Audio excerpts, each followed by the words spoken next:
बिस्मिल्लाहिर्रहमानिर्रहीम, अस्सलाम वालेकुम। मैं शाहिद सकलैन हूँ। आप देख रहे हैं मेरा यूट्यूब चैनल, फेसबुक पेज। आज 18 सितंबर है, पीर का दिन है। बात करेंगे डिलीवरी बॉय कत्ल केस के हवाले से। दो बहुत ही ज़बरदस्त चीज़ें, बहुत ही ज़बरदस्त ख़बरें मेरी बात हुई है। गुफ्तगू आपके सामने रखूँगा वो शख्स जिसने सबसे पहले डिलीवरी बॉय की लाश देखी थी। नियाज़ नाम है उसका। उससे जो मेरी गुफ्तगू हुई है मेरे पास मौजूद है। आपको लफ्ज़ बलफ्ज़ बताऊंगा कि उसने जब लाश को देखा उसने कैसे पुलिस को कॉल की, लाश की हालत कैसी थी। ये जो लोग बता रहे हैं कि लाश की हालत बहुत बुरी थी, ये था वो था, जो नियाज़ ने मुझे बताया, मैं लफ्ज़ बलफ्ज़ आपके सामने रखूँगा कि मामला क्या था, उसने कैसे लाश देखी और उसने कैसे पुलिस को इन्फॉर्म किया, पुलिस आई तो उसने क्या किया, फोरेंसिक वालों ने जब लाश के मुँह से कपड़ा उतारा तो कैसा था। और ये सारी चीज़ें आज की इस वीडियो में उसी की ज़बानी आपके सामने रखूँगा। दूसरा, मेरी बात हुई है जो इंचार्ज इन्वेस्टिगेशन है राना सुहेल साहब, उनसे बात हुई है। उनसे भी मैंने कुछ सवालात किए और उनसे पूछा है कि ये मामलात चल रहे हैं, लोग ये बातें कर रहे हैं, इसकी क्या हकीकत है। वो हकीकत भी जो राना साहब ने मुझे बताई है वो आपके सामने उसी तरह रखूँगा। मेरी कोशिश है कि इस केस को लेकर जितनी भी चीज़ें हक़ाइक़ पर मबनी हैं, जो चीज़ें सामने आती हैं, किसी भी तरफ का मौक़िफ़ हो, चाहे वो मुल्ज़मान की इंटरव्यूज़ हों, चाहे वो रईस के घर वालों की गुफ्तगू हो, चाहे वो इंचार्ज इन्वेस्टिगेशन से बातचीत हो, ज़राए से कोई चीज़ हो, वो सारी चीज़ें आपके सामने रखने की कोशिश करता हूँ। मैं बहुत शुक्रगुज़ार हूँ, आप लोग बहुत ज़बरदस्त फ़ीडबैक देते हैं इसके ऊपर। आप लोग मुझे चीज़ें भी बता रहे होते हैं साथ साथ। मैं आज भी मुझे कॉल आई सियालकोट से एक वकील ख़ातून साहिबा की। मैं बहुत शुक्रगुज़ार हूँ। आप लोग देखते भी हैं और साथ मुझे गाइड भी करते हैं कि कौन सी चीज़ें किस तरह जा रही हैं। ये सारी चीज़ें आज की इस वीडियो में आपके सामने रखेंगे जी। वही दरख्वास्त कि अगर आपने अब तक मेरा यूट्यूब चैनल सब्सक्राइब नहीं किया, मेरे फेसबुक पेज को लाइक नहीं किया, तो यूट्यूब चैनल को भी सब्सक्राइब करें। फेसबुक पेज की सारी वीडियोज़ अपलोड होती हैं। कुछ लोगों को एक्सेस फेसबुक की होती है, तो फेसबुक पर जाएँ, वीडियोज़ को लाइक करें और शेयर किया करें और फ़ीडबैक भी ज़रूर दिया करें। हमेशा की तरह आपका फ़ीडबैक हमारे सर आँखों के ऊपर।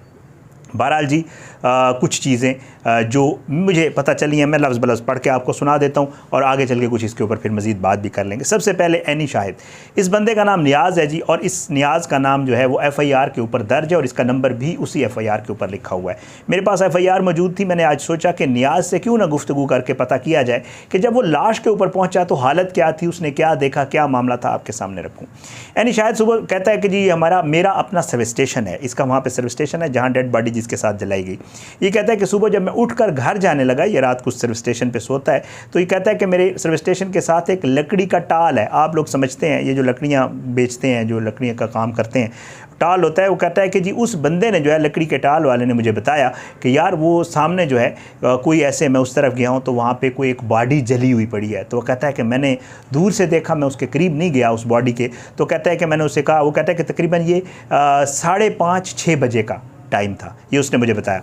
वो कहता है मैं उस बॉडी के पास गया, मैं जब पास नहीं गया, दूर दूर से देखा तो मुझे महसूस हुआ कि कोई बॉडी जली हुई पड़ी है। काला काला सा मुझे नज़र आ रहा था और वाज़े नज़र आ रहा था कि कोई बॉडी है और ये जली हुई। वो कहता है मैंने 15 पर कॉल ली कि पुलिस आई, और पुलिस जब आई तो फिर उन्होंने मुझे बुलाया कि आ जाओ। कहता है मैं तब तक बॉडी के पास नहीं गया। वो कहता है कि जब पुलिस ने मुझे बुलाया तो मैं पुलिस के साथ जो है उस बॉडी के पास पहुँचा तो वो जो है एक जवान शख्स की लाश थी।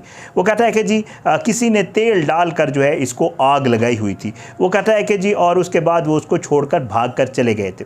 वो कहता है कि जी इस बॉडी के कपड़े वगैरह जले हुए थे। अब मेरा यहाँ पे उससे सवाल था और मैंने उसे कहा कि जी यार मुझे एक बात बताएं। कहता है जी, मैंने कहा यार यहाँ पे जो बातें चल रही हैं वो ये हैं कि जब बॉडी उठाई गई वहाँ से तो उसकी आंखें निकली हुई थी और जो है उसके जो है और भी हालत बड़ी ख़राब थी और कोई ऐसी चीज़ें आपको नज़र आई।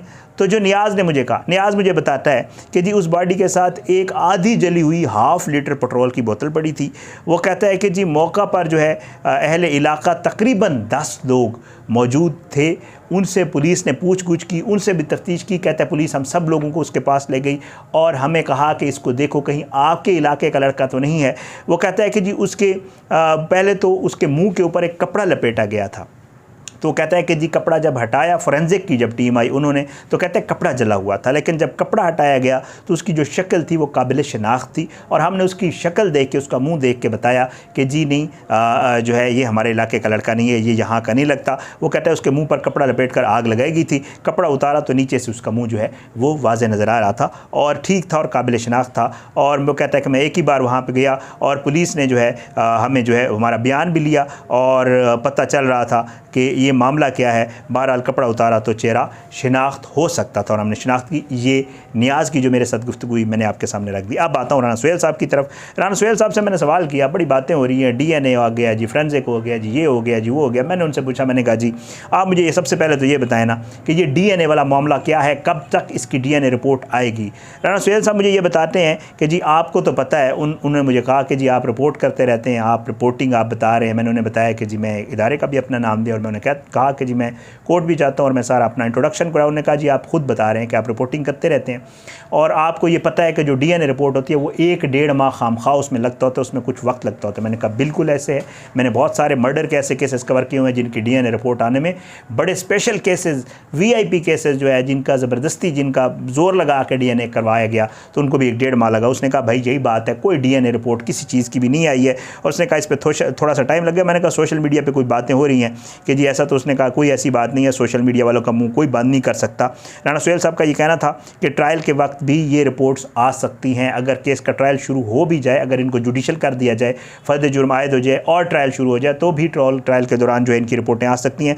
ज़रूरी नहीं है वो इतनी जल्दी आ सकें। वो कहते हैं कि जी DNA का रिज़ल्ट 1.5 से 2 माह के करीब आता होता है। मैंने उनसे फिर पूछा कि जी इन लोगों के रिमांड की क्या सिचुएशन है, कोई नई चीज़ सामने आई है। उन्होंने कहा नहीं जी रिमांड पे ये हमारे पास है, अभी 4 से 5 दिन का रिमांड जो है इनका बाकी है। मेरा ख्याल 1 हफ़्ते का इनका रिमांड हुआ था, तो कहते हैं 2 दिन गुजर गए हैं, तो अगले शायद सैटरडे वाले दिन, मे बी फ्राइडे या सैटरडे को जो है इनको दोबारा पेश किया जाएगा। वो कहते हैं कि जी जो है इनका भी रिमांड मौजूद है। अभी एक और चीज़ मैंने उन्हें कहा कि जी ये जो ताल्लुक़ वाला मामला है, थोड़ा सा मुझे इसके ऊपर मज़ीद बताएं, ये मामला क्या था।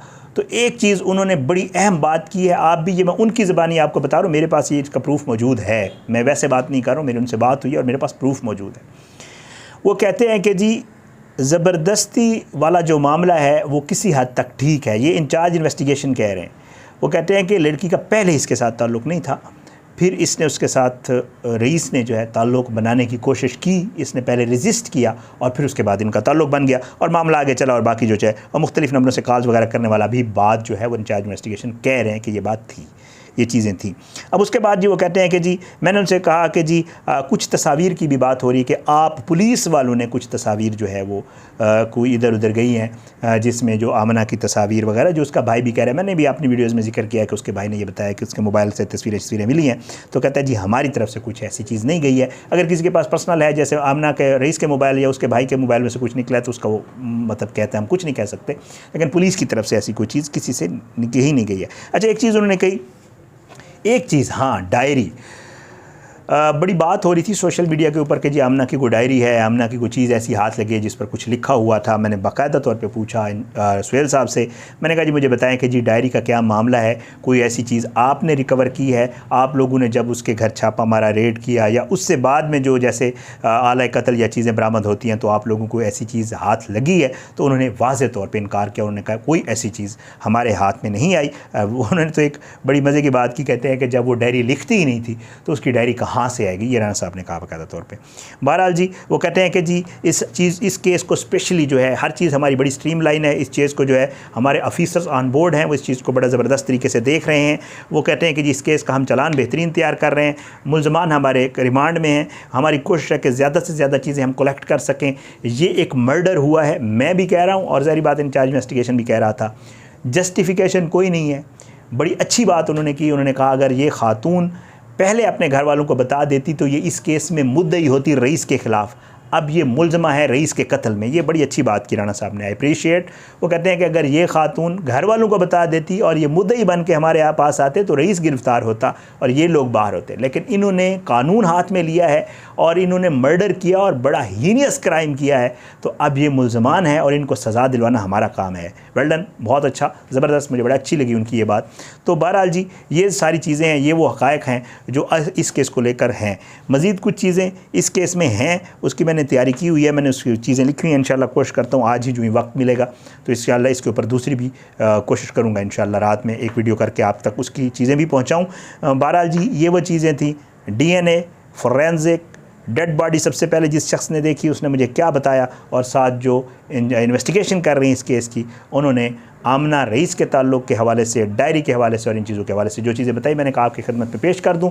आप अपनी दुआओं में हमें याद रखा करें। अल्लाह पाकिस्तान कामी नासिर हो, इसके ख़िलाफ़ साजिशें करने वालों को नस्तानाबूद करे। अल्लाह ज़ालिमों को इबरत का निशान बनाए और मज़लूमों को अल्लाह इसी दुनिया में जो है वो इंसाफ फ़राहम करने में मज़लूमों की मदद करे, और हमें भी अल्लाह ताला तौफ़ीक़ अता फ़रमाए कि हम जो है सही तरीके से जो है चीज़ों को बयान करें और जो है जो फैक्ट्स हों उसके ऊपर बात करें। आप अपनी दुआ में याद रखा करें। अगली वीडियो में इंशाअल्लाह मुलाकात होगी बशर्ते ज़िंदगी। इजाज़त दें। पाकिस्तान ज़िंदाबाद। अल्लाह हाफ़िज़।